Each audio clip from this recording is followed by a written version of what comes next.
So welcome to the Faculty Affairs and Office of Faculty Diversity and Development's Faculty Toolkit session. This is a monthly session that we do the third Tuesday of each month, and we pick topics that are of help to faculty. And today, our topic is maximizing your promotion, and we're focusing on non-tenure track faculty. Next month, we will actually deal with tenure track faculty and the award of tenure, but we've decided to split these out and focus on the two different tracks because the standards for promotion are different. I will give a short presentation to kind of lay out some of the guidelines and official rules, which are very exciting. And then the best part of this session is that there are members from the Committee on Appointments, Promotion, and Tenure at the school level, including some former chairs. And you get to ask them questions about recommendations, do's and don'ts from packets that they have reviewed while they have been serving on the committee.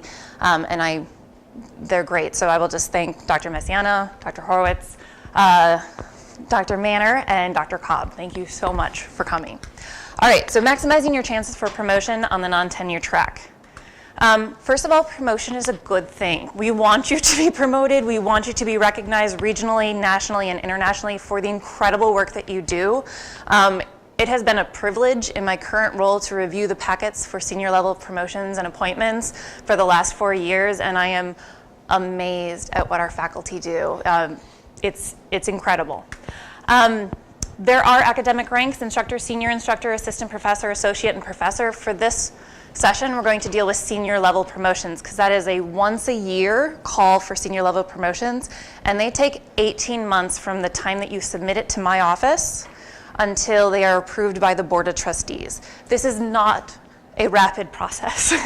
It is very thorough and in-depth, but it is not quick.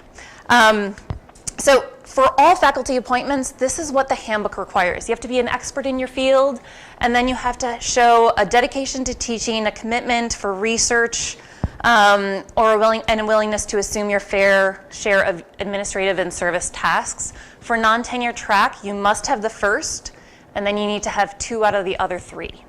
All right, so you must be an expert, and then you get to decide teaching, research, or service. One is your primary excellence, and another you have to have contributions in that area. So all candidates, regardless of what you choose as your primary of excellence, will be evaluated on your research, your teaching, and professional service. All candidates are required to submit teaching evaluations, regardless of what you're going up for. So this is something that is an expectation, and as candidates, you should know that that's what we're going to ask for and what we're going to look for, so that you know to either get those if you've already been sent, record them over the years, or you need to create your own evaluation form and start collecting them. And then professional service is that category where service and includes both administrative and clinical. And that's important to know because sometimes we only use one or the other, but the professional service includes both. If you're a promotion candidate, you actually select the area of excellence that you want us to evaluate you on. So if you have a national reputation for your clinical service, people invite you to give talks at grand rounds, you've presented at national conferences, and it's on your clinical expertise, that's your primary area. If you are known for your educational curriculum, you have revamped the residency program, or you have, again, given talks and worked with groups to create questions that are used by boards, and it's really your teaching that you're known for, then you go up for teaching. But it's a discussion that you should have with several people to really make sure that you are putting your strongest reputation forward. And regardless of which one you use as a primary area, you get credit for doing everything. It's not like we're going to ignore even if you don't have a regional or national reputation in one of these areas. If research is the candidate's strength, we use the same standard as the tenure track. So for promotion to associate professor, you need a national reputation, and then promotion to professor on the non-tenure track with research as your primary of excellence, you need an expanded reputation. So we look at what you've done since promoted to associate professor, and it must have increased. If teaching or clinical service is your primary area of excellence, you need a regional level of reputation and excellence for promotion to associate professor and a national recognition for that area of excellence for promotion to professor. I always get the question, what does regional mean? It means outside of Cuyahoga County and the surrounding counties. So Summit wouldn't necessarily be regional. You really want to look at Midwest or Northeast or areas. And anyone who has an appointment at CASE, or if you go to one of our affiliates, that is by definition local. It's the same as if you go down the hall. We consider that kind of within the family. However, the caveat to that is if there is a national conference and it is hosted at UH or Metro or the clinic and it was peer reviewed, guess what? That's a national conference, even if it was in Cleveland. They have them here too. You really need to look at what the event was, what the audience was, and how you got invited, if that makes any sense. So location is one aspect of it, but it's not necessarily the deciding factor.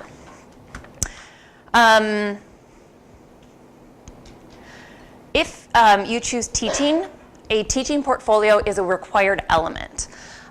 This is a wonderful tool to expand upon your teaching contributions. You get to share your philosophy of teaching and incorporate your feedback and evaluations over the years and how you have evolved as a teacher. This should be a scholarly pursuit. There are great teachers out there. It is not an exemption that it doesn't require hard work or development, and this is what we're looking for. You have a teaching inventory, important teaching contributions, evaluations, and award. This is limited to 25 pages, and we do separate workshops on teaching portfolios. If you've never put one together, you can draft one and bring it to the annual education retreat that I believe is in March or April. There's going to be a workshop on teaching evaluations. And then we have an incredible group of individuals who are very good and will work one-on-one. Again, we want to help you. This should not be something that is unknown. We want to give you the answers on how to put together a successful promotion packet. For clinical excellence, again, we're going to focus on the professional societies, especially in leadership positions. If I just pay my dues and I belong to this national group, that's not the same as them asking me to then take a leadership role and to co-chair a committee or to put on a conference or to lead a webinar series, because that's evidence of my colleagues seeing that I'm an expert in this field, capable of doing this, and that's what the committee is looking for. Invitations to present at academic medical centers and a development of new methods and recognition. Your promotion packet, you get to share your take on this through your personal statement, your teaching portfolio, and your CV. You get to highlight areas and kind of help us understand that. Your chair will write a nomination letter. Your department or your hospital committee on appointments, promotion, and tenure reviews your portfolio and then will make its recommendation. We solicit external letters. We solicit letters from your former students and mentees, and all of this gives us a 360 representation of who you are as an academic, and that's what we're going to look at. So when we have these areas of evidence that we're looking for, it doesn't necessarily need to come from you, but you need to be very careful about identifying individuals that can help provide that evidence, and that's being very deliberate with your selection, and you should discuss this with your mentors and your chair. Okay, so we discussed this, and then these will be very quick. Just 10 things to kind of remember when we're talking about promotions. This is not something that you decide to do and then it takes a week and you put it together and you're done. I do not recommend that for your mental health. This is something that you should be working on all the time. This is the update of the CV once a month. If you try and remember what you taught or what resident you had 4 years ago, it's really hard. And it takes a lot of effort to go back instead of to just maintain an account. And it should absolutely be something that once a year you talk to your chair in your annual review. So I have released requests for you to do all of your annual reviews. This is the opportunity. We ask who your mentors are, we ask who you mentor, we ask about your updates, and then your goals. If promotion is one of your goals in the next 5 years, you should talk about it, right? Put that explicitly down in that last section of your faculty annual review and have a conversation about it. Create a plan. Your CV is critical, and a bad CV makes us angry. And it can be a source of frustration, even if the information is there. If it's hard for us to find, it can be frustrating. And you don't want to anger or upset the people who are reviewing your packet. Make it be really easy. Follow our template. It's actually something that we ask you to sign off and agree to before you submit your promotion packet. There is a template.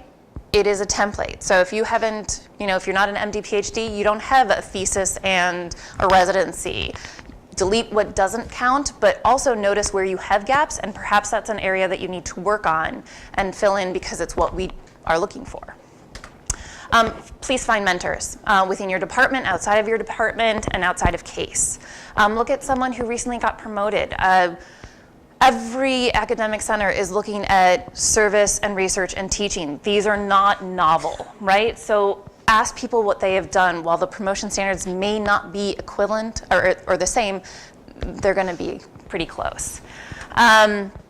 Your annual evaluation, again, with your chair, please discuss your promotion and put it on the agenda. Get to know your colleagues at other institutions, professional organizations, and I know networking is not everyone's favorite activity, but when I ask you for a list of external referees that are arm's length, that you have no personal or professional contact with, so you didn't train with them, they weren't at the same institution as you when you did your residency, you didn't write a paper with them, they need to be knowledgeable in your field, but not have a stake in your promotion, all right? And that can be really hard. This is something that when you're at conferences, when you're doing this networking, you need to grab people's cards. And then as you get closer to the date, you need to talk about, I may be going up for promotion, we require external referees that I haven't worked with closely. Would you be, if I put down your name, would you be considering of this? You can talk to them before you go up for promotion. As soon as you are going up for promotion, you have no contact with any of your referees regarding promotion. So obviously students, you may still talk to your students. You just can't ask them about whether or not they wrote your letter for promotion. Document your teaching. A lot of times this is a weak element, and we could say, I do all this teaching, but if we don't see evaluations, if we don't have one student letter, this hurts you, right? This is something that you need to pay attention to. You need to follow where your students are. This is the benefit of social media. LinkedIn, as much as you love or hate it, you can find people. So pay attention to where they are.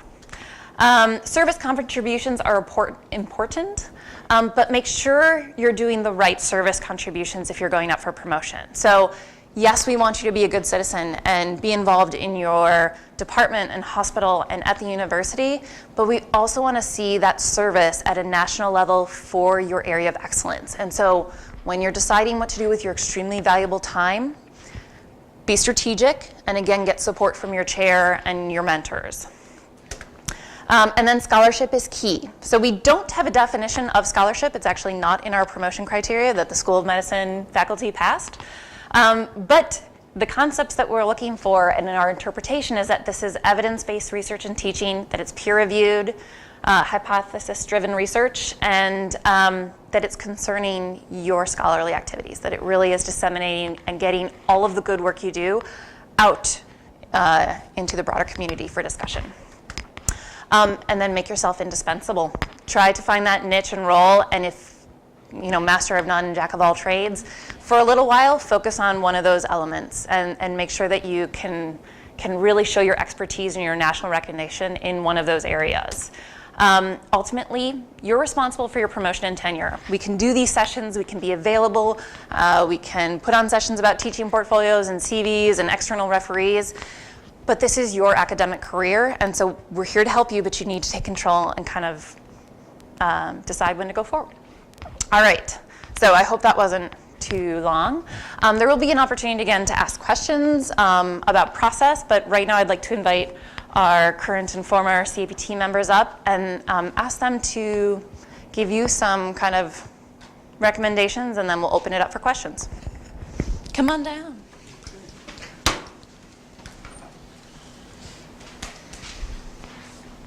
You're last in line. Oh, great.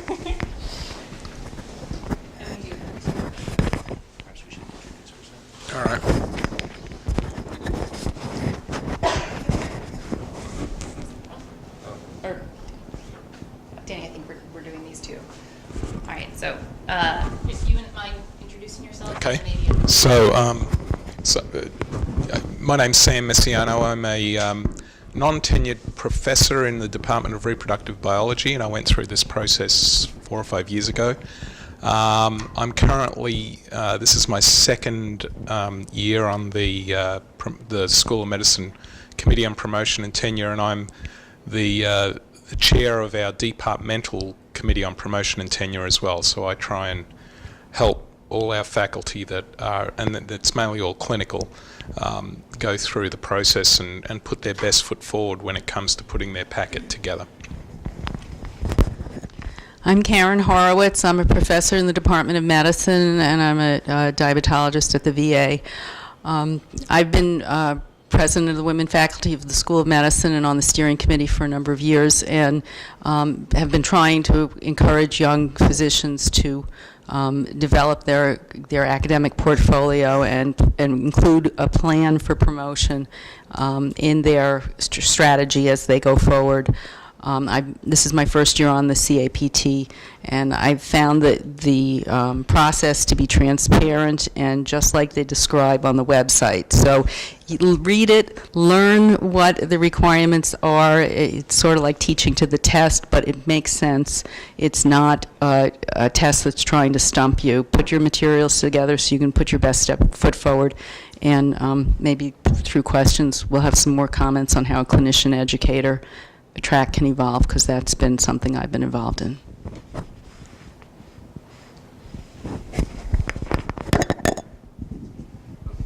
I'm Brian. No? Okay, here. All right. I'm Brian Cobb. I'm in the Department of Pathology. I'm a tenured full professor. I spent 3 years on the departmental CAPT. I spent 4 years on the School of Medicine CAPT, the third year being chair. And I'm currently on the provost committee, which is, well, that's an interesting thing. So I've been involved with the tenure and promotions process here at CASE for a good number of years now, and I would echo, as one shot little piece of advice, I'll echo something Nicole said, and that is make it easy on us. It's the same advice that you give to people writing grants. You want to make the reviewers work as little as possible to make it, to arrive at a positive decision, right? So provide the needed and requested information. Don't skip over things. Provide details, and it'll be okay. I'm Danny Manor. I am a tenured associate professor at the School of Medicine, Department of Nutrition. I'm now in my 3rd year on CAP, so last year I was co-chairing, and then some 6 years ago I did another 3-year rotation on it. And I guess my advice to beat a dead horse is I think the prospect of taking care of putting the package together is daunting for most people, because it's a lot of annoying detail, and we tend to kind of want the administrator, the departmental person, whoever, to do it. But you have no idea how often this doesn't happen in the best way. So you have to really take control, like Nicole said, make sure everything is there as far as you can help it, and take it all the way to the extent that you can. I mean, that's my one advice. Otherwise, stuff is missing, we can't review it, we send it back to the department. Before you know it, it takes an extra year. So I guess we'll go to questions, right? So, is there a deadline for applying? I believe the application. If you decide, right now you should be having conversations with your chair to say, or division chief to say, I'm ready for promotion, let's get on board, let's do this. Once that decision is made, a declaration of candidacy form is available. I send it to all the chairs and all of the administrators and say, your promotion candidate must complete this by April 1st. And on that form, it has how you want your name spelled, what degrees you have, who's the contact if we have a call or a question and said, we don't have this piece, we're missing it from the packet. We don't want necessarily to have to search for that information, so we ask you to do it. It also says that you agree to not talk to your referees, that you've used our CV template, all of those things we ask you to attest to. You sign it and your chair signs it, and then you email it directly to me so that before or by April 1st, I know who's going to be promoted from each department and from each hospital. Your finished packet is submitted by your department or through the Faculty Affairs office at Metro or the Cleveland Clinic, and that is due to me from the department or the hospital by May 1st. And that's actually a month earlier this year because we keep getting more and more packets, which is fantastic, but that means we need more time to solicit all the letters. So the two dates that you need to know are April 1st and May 1st, which means if May 1st rolls around and your department committee has not met to review you, you need to be on them to do that. Should I pass that to Sam from now about that? So yeah. Any other questions? Next question. This is for next year. So and so if this goes through, then you get promoted. Right. So the question was on the timeline. If you submit your packet by May 1st of 2018, in the fall, over the summer, my office solicits the letters, the external referee letters, your colleague letters, people who can talk about your teaching, and your former trainees. Once all of that is collected, the complete packet then gets sent to the School of Medicine CAPT. We schedule it, they review it, they vote on it. And then that happens throughout the fall. It then goes to our Faculty Council Steering Committee and they review it for equity. So they look at all of the promotion candidates and say, the committee applied the standards equally. So people with like portfolios got promoted, people with like portfolios did not get promoted. And then it goes to the dean. She writes her letter, makes her own recommendation, and then the packet gets submitted to the provost office now. The provost office then reviews them throughout the entire spring. I don't hear who's going to get promoted until June after their Board of Trustees meeting. So that's usually 2 weeks before the promotions are effective. So if you submit a packet this May 1st, you will be notified by the dean in a letter in June of 2019, and the promotion is effective July 1st, 2019.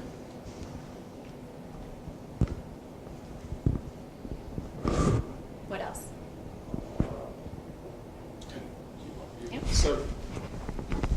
So one of the things that we do in reproductive biology is, as chair of the CAPT for the department, I try and contact all the faculty around December and send out an email just soliciting anybody who's interested in coming up for promotion to come and have a sit down with me and go over their CV.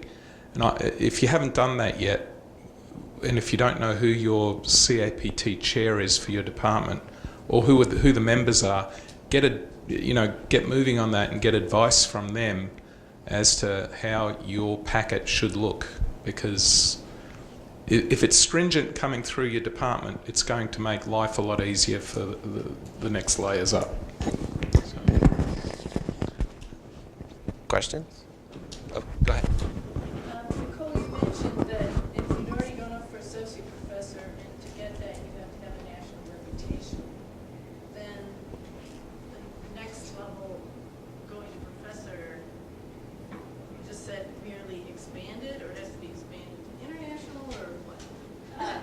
So that's for research. If your primary area of excellence is research, associate professors require a national reputation, and then, yes, expand it. So if you had national reputation, then we want to see more, and maybe I'll put that back to the committee on what they look for more. Think about it in terms of trajectory. If you've plateaued and haven't really done any more than you did when you were promoted to associate professor, that's not going to look good. But if you've added things, you've continued to build a reputation, and you're still on an upward trajectory, then you'll be fine. You think of it that way. I mean, if you've already met a national standard, you have a national reputation, you already demonstrated that, you're promoted to associate professor, you're all good. Well, that's what we're looking for promotion to full professor, is that you haven't rested on your laurels and that you continue to move up, you continue to do more things, and you continue to kind of push those boundaries of reputation. That's probably the best way to. So I have a follow-up then. I'm kind of a special situation in that I did go for research to become associate professor, but my current position is not a research position. My current position is an administrative position. So now I'm no longer using those research criteria to go, I think it's okay to switch, right? There's absolutely no problem. You're not married to that particular focus area, and you know, if you've started teaching, again, as long as you build a reputation in that area, then that's fine. And many people do that often. You know, have you met the criteria for promotion in that area of excellence or not, right? So you know, for a teaching or a service administrative type position, then you need a national reputation. So can you demonstrate a national reputation in your area of excellence? You're looking at which to choose for your secondary excellence, and if you're really spending a lot of effort pretty equally in your two secondary areas, and you really want to present the whole package, how do you do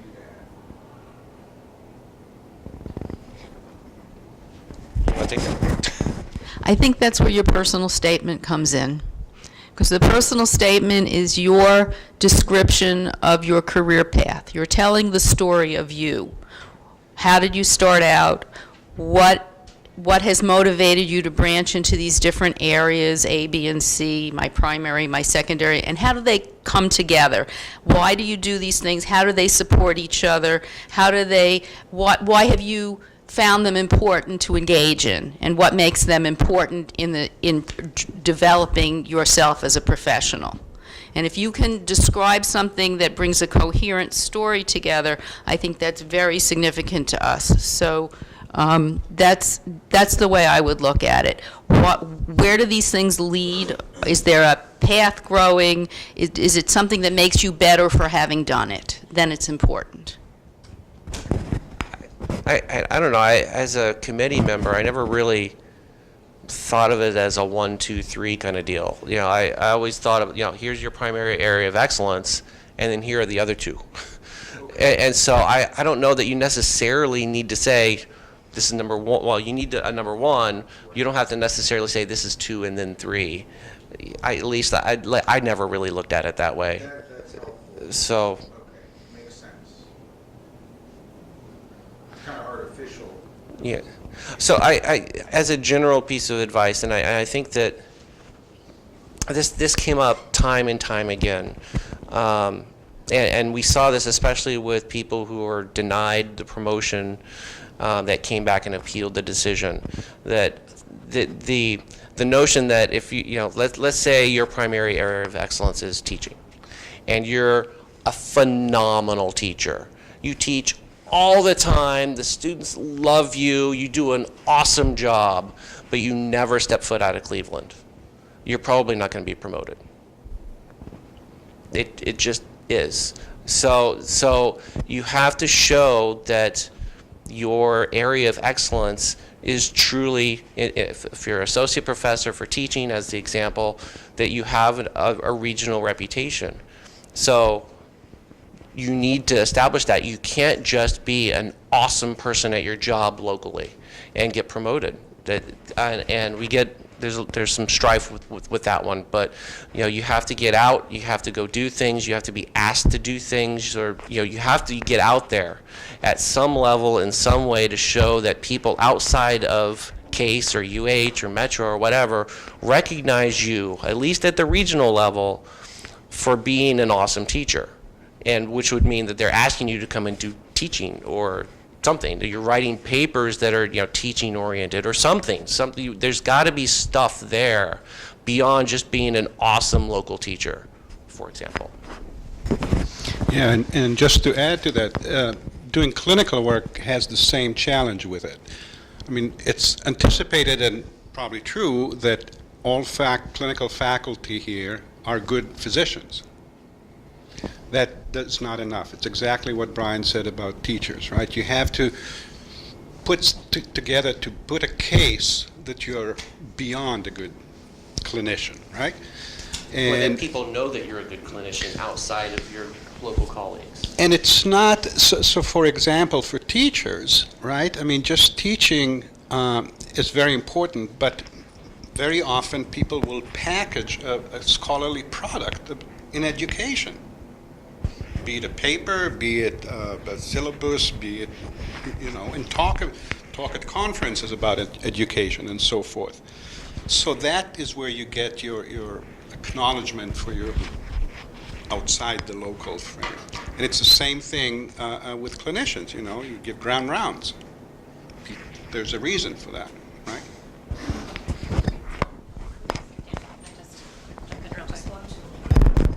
Sorry. Oh, sorry. No. Just one thing to add. Again, we're not asking you to do something different to get promoted. We're asking you to take an additional step to get promoted. And so what you do now, what you do with excellence, we want you to disseminate it. And so the example was like a syllabus or curriculum. The recommendation that I've heard often to faculty members by their mentors and chairs is, well, you need to publish that. MedEd portal as an example, it's peer reviewed, and then actually when you go onto that site, you can identify how many times people have downloaded that curriculum or that syllabus and what countries they're in. So if you're like, well, actually this has been up for 5 years, it's been downloaded 400 times in 14 different countries, right? That speaks to your reputation in a way that saying, I've sent this to some colleagues doesn't, right? We're looking for that evidence-based. So I'm sorry. I guess I think some dedicated teachers,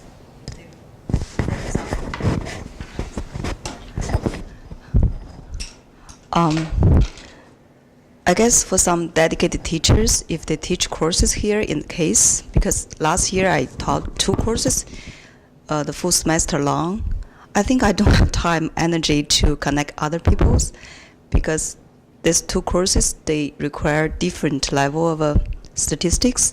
So I think it's kind of I spend a lot of time teaching, but I don't think there's any way other people know what I'm doing outside my students. So how can we adjust for those kind of activity? So one way to demonstrate your excellence in that area is, well, there's several vehicles, but one that's really important is the Scholarship and Teaching Awards that the School of Medicine has. Okay, and that's an opportunity for you to take the curriculum, which you've already dedicated yourself to, which you've taken to a high level and dedicated a lot of energy to, and demonstrate how that is a demonstration of excellence. So it uses something called the Squire criteria to break down the teaching that you do into why it's important, what's different about your approach to it, how can you tell that you're making an impact, and then what should people take away from your teaching or your teaching style or teaching theory as evidenced by this curriculum. You'll find it on the CAPT website, a way to get involved in this, or Nicole can direct you to it, but it's a very easy template. And what's wonderful about what the School of Medicine does is that they then send it for out, after you've written it up in a certain format, they send it for external peer review. And so someone who knows this area of work will say, wow, this is a good curriculum. She brought a different twist to it, and it's an effective teaching tool. They'll write back to the School of Medicine, and the next March you'll get a teaching award for it, which is an external recognition and validation of your work. And this is the low-hanging fruit that a lot of faculty don't know about, don't know how to get involved in. And it can build your credibility within the medical school and on a broader level. Another thing, not only that, but there are other ways to learn about teaching that make you an educator, not as opposed to someone who does a lot of teaching. So learning teaching techniques. The School of Medicine in Nicole's department has things about being a small group leader, being a large group teacher, teaching in the IQ groups, learning to give feedback. All of these things, if you take some time to attend these programs and internalize them in what you do, then it's evidence that you've grown as an educator, and then you'll be recognized later on for having done it. Just attending these things, you can get credit for it through the CAML group, the educational tracking, and they'll know that you took extra time to learn to be a teacher. So these are some very concrete things that you can do without even leaving Cleveland to build your portfolio and your credibility as an educator. That's true, and I'm not going to disagree with any of that, but it doesn't establish a regional reputation beyond getting an award. And so what you need to do, I don't know what field you're in or whatever, but we all have societies that cover many different fields, any field you can think of, and broad ones, specific ones, and stuff. And most of these societies have, education committees and other things, and it's just the fact of the matter is that you're going to have to do some of that. I mean, I teach 2 classes in the fall. I also have a lab. I'm also director of the PhD program. I mean, plenty of us do a lot of teaching, and plenty of us do a lot of other things. And if you want promotion, you're going to have to show that regional reputation, and you're going to have to get out there and do it. I don't have any other. It would be silly to sugarcoat it any more than that. You're just going to have to get out there and do it if you want to be promoted. I'm the director of Biostudies Bioinformatics for Cancer Center, so I spend a lot of time doing a lot of other people's projects. So that's. Again, you're going to have to get out of the local environment. I don't have time to get out. None of us do. Trust me. Yeah, and I think it's not different whether your primary area is teaching or research. If I would only have grants and do nothing outside of my lab, it won't work. And there's nothing wrong with that. There's nothing wrong with being a Absolutely. great researcher. That's right. It's just not a professor. It's not a value judgment, I think it's each of us have to decide for ourselves how much energy we want to put into our careers, right? I mean, given that they're only 24 hours a day. It's life. Talking about going out, it's probably a hard question to answer, but do you have any idea of numbers? If you're taking one national meeting a year, you're invited to a couple of national meetings in several years? Is there any sort of example you think of? We don't have equations. I think I can tell you that on average, people who do it tend to go every year to do something. Is that fair to say? I can tell you that there's a number that you have to. It's right? a pattern of behavior. It's a pattern, right? It's not okay. There's one thing on there, and okay, so I'll check that box off. It's not really like that. It's are you building a reputation? And it's usually pretty clear when you look at someone's record. It's like, okay, they're regularly at some regular interval being asked to do things. They're volunteering to be on this committee. They're doing this for this national society or whatever. That there's a pattern for this, and as long as the pattern is clear and there's objective reasons to say, look, people in the region or in the country know about you and think that you're doing an excellent job in your chosen area of expertise, then you're okay. Can you comment a little bit more, Karen, you mentioned this about being promoted as a clinical educator / clinical service, and what research would need to look like for somebody. So I have a tremendous national reputation in admissions, but I haven't done much in the way of peer-reviewed research. I lecture a lot, but what would you expect that to look like? Well, I'm not quite sure how to Yeah. go. Can you rephrase? So this is you're taking promotion to a full on the basis of just say the case in a couple of words. So my case is, so I'm the dean of admissions here. I have a tremendous national reputation. I'm on the National Committee on Admissions. I'm on all these boards for the AANC.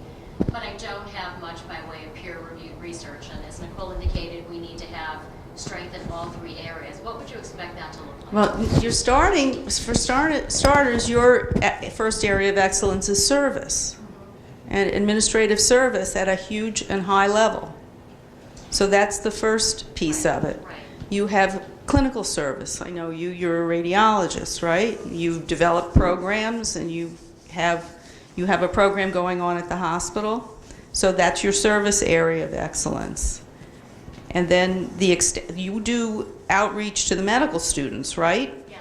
You're teaching them maybe not a didactic subject, but you're teaching them to manage their lives as students, to manage their careers. You have a leadership group for women in medicine.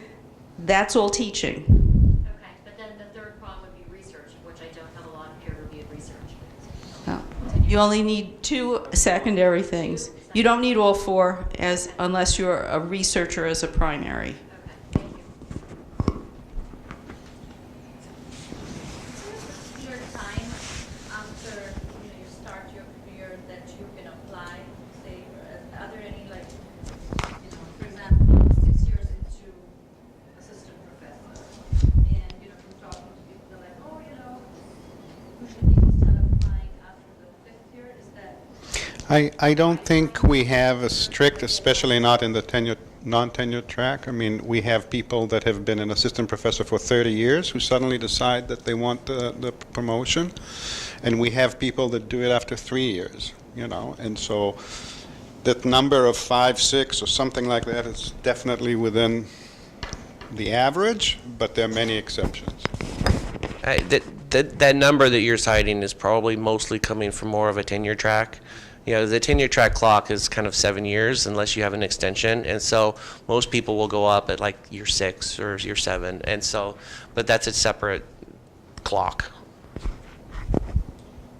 Sorry, I'll just, a couple things. So for, again, non-tenure track, you need to select that primary of excellence and then one other area of contribution. But for all candidates, we look at all 3 areas of teaching, service, and research. Tenure track requires all 3 of those, and tenure clock's 9 years. So sorry, just in case someone is watching this. Sorry, there was a question in the back, I think. No? I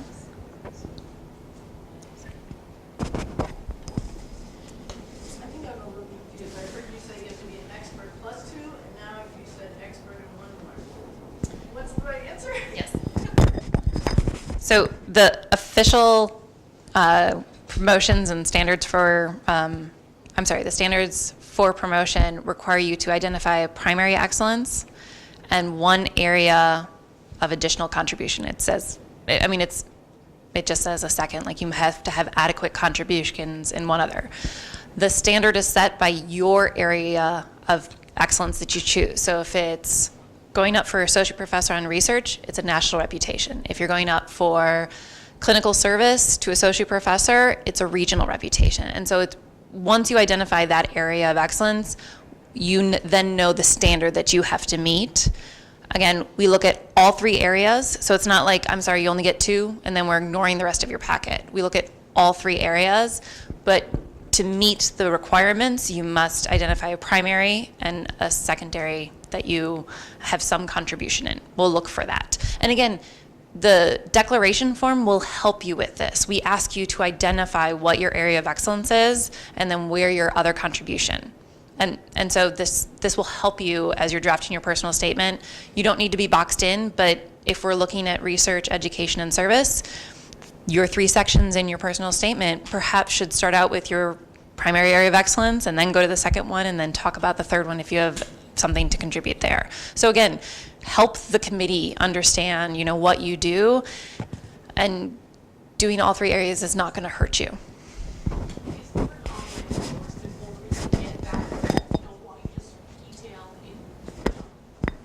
Yes. Sorry. So this presentation is actually on the Faculty Affairs website under the toolkits, and the PowerPoint presentation will be there. It has the standards in it. So what I just said about primary and secondary will be in there, and then that declaration form that you need, I can also post it on the toolkit session with like a due date of April 1st.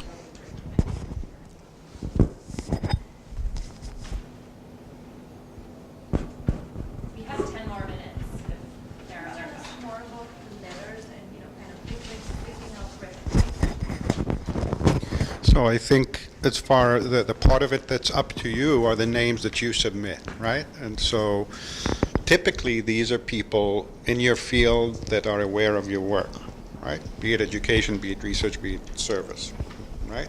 But at arm's length, that is, like Nicole said, they've not co-authored anything with you, they've not overlapped with you during residence or med school and so on.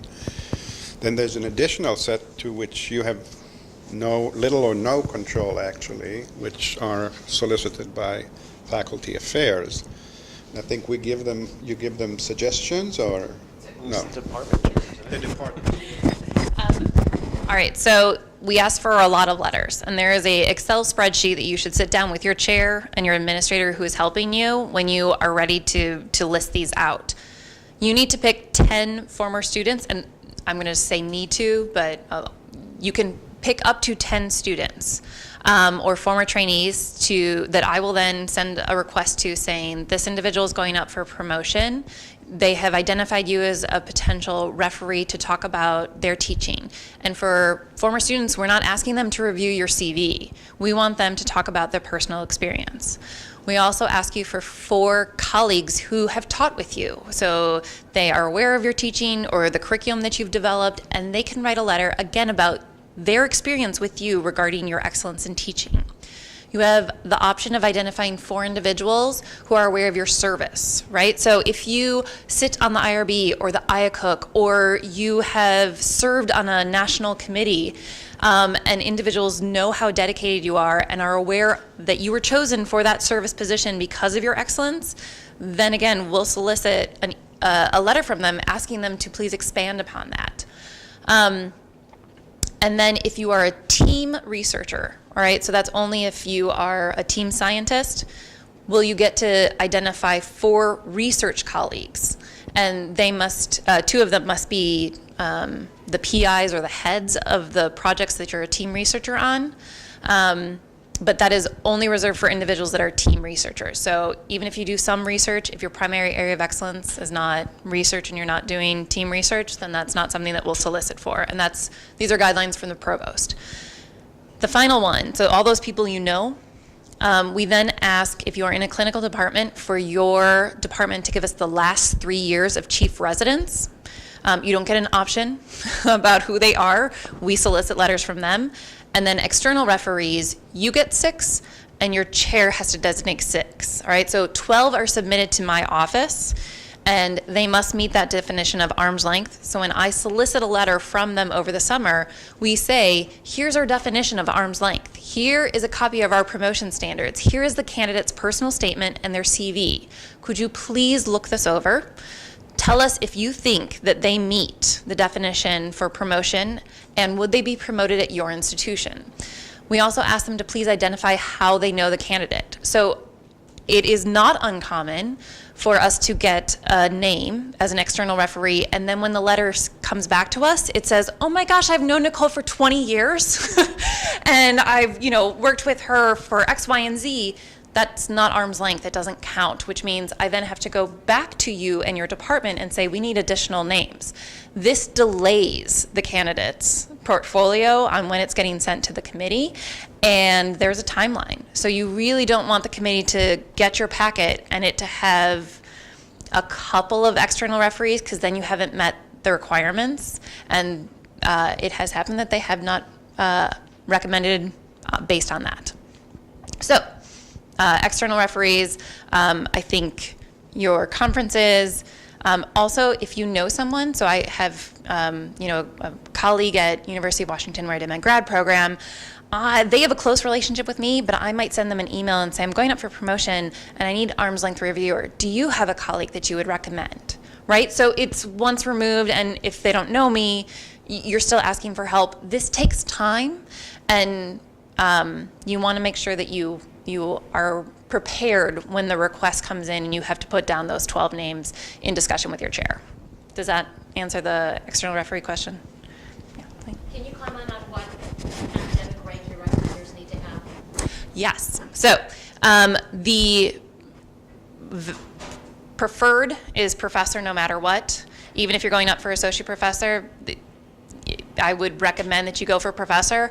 However, if there is someone who is an expert and has been an associate professor and maybe is going up for promotion themselves, but they're the person that you want a letter from and is external, if you're going up for associate professor, they can be an associate professor. They could never be an assistant professor for rank for your external referees. The more senior, the better your packet looks.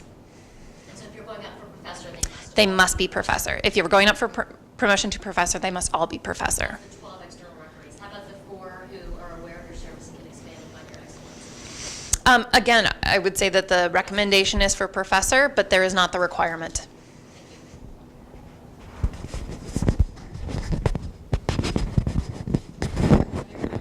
Other questions? Can they be international referees? Absolutely. Big thumbs up for that. Yeah. So I have a question in this regard. So I've been asked several times to act as an international member of a district committee meeting for master's program, PhD program, you name it. How that fits in research, fits into education, fits into teaching, all of the above? This is an expert in research, the reason for you being there? Not necessarily my field, but I've been asked from University X to say, okay, I have these 2 students, project topic that are not nearly related to mine. I would say it's education, but I'll, you know. Yeah, I would say it's teaching. So it's such a different between area. It depends on how you spin it. Right? It depends on how you spin it, right? You know, if you're being called to a committee on an international level because you have some expertise that would be useful for a student because of your research reputation, then it is a reputation for your research acumen on the international scale. Okay. If it's, but he said it's not.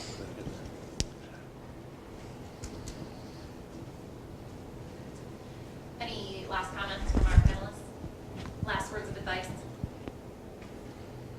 Just Encouragement? Well, I would just say that there's a lot of work up front that needs to be done on your part, and we went through it today, but be really careful with the people you select or the names you put down as reviewers, external reviewers, because it's great when you read a packet and you see that this person has done so many presentations every year at some society, and then you read one of the external letters and they mention it as well, that they were on the same committee when you were the one that's listed in your CV. So that synchrony helps, and it just helps to reinforce the whole packet, not just checking through the CV and numbering the number of times you've presented. If you've got an external reviewer that can expand on it, that's even better. This is a building process, right? This isn't a, hey, I want to go for promotion in May. It's January, so I'm going to think about what I need to be promoted. That if that's your mindset, you're behind the 8 ball. You know, you should be building your CV constantly. You should be building these things, getting lines on there, fulfilling, you know, the expectations all along, right? And you know, and if you are, I hadn't really thought about it. I'm just I've been doing my job and it's been great, but I think I want to be promoted this year. It's probably not going to happen if that's the mindset, right? You need to be building this over time. It takes time to build up a CV and a relation and a reputation, regional, national, whatever. It takes time for these things to happen. So, that my biggest advice would be think long term. You know, as soon as you get promoted, let's say you're going up to associate professor, you should start thinking about, okay, well, what do I need to now start building my CV over the next 5 to 10 years for full professor? Like, keep that train going. That's my advice. There's a lot of hard work that everyone does every single day in our institutions. I think one of the best pieces of advice I ever got was to make it count twice, make it count more than once. If you're doing something great, if you're teaching something in a special way, write it down, learn how to present it to someone somewhere, and tell someone else what you're doing. It's a very simple way to take what you've already invested all your energy in and kick it up to the next level. And I think that goes for any anything you're doing, research, teaching in the clinic, teaching on the wards, whatever it is, you have a story to tell because you've invested your energy in it. And if you believe in it, then tell somebody else about it, and then you'll have something to be proud of on your CV that you can take forward into the promotion process. Yeah, and I think the other thing is, if to make it a generalization, then academicians are notoriously bad at self-promotion. I mean, it's just not what we, and it doesn't feel natural often, but it's so important. And so you have to kind of work it into the routine, as Brian said, and just, you have to go out there every year. You just have to do it. And once you get into it and you make some friends and they invite you over to give a talk, it kind of builds itself. But you have to get over this personal hunch that, well, I'm just doing a good job and that's enough, because it's not for this purpose. All right, so I will just say thank you again to our panelists for, first of all, your dedication on the School of Medicine CAPT, because it is a lot of work. It takes hours to review just one packet, and we do over 120 promotions, and then, yeah. So thank you, and thank you for sharing your expertise with the group. And thank you for attending. This is not your last chance. If you have questions, if you want one-on-ones, again, we're here. Like, my office is here. This shouldn't be scary. This shouldn't be confusing. You know, we can help you make sure that you get connected with mentors, and you work within your department. But we're also here to answer your questions. So thank you very much for attending.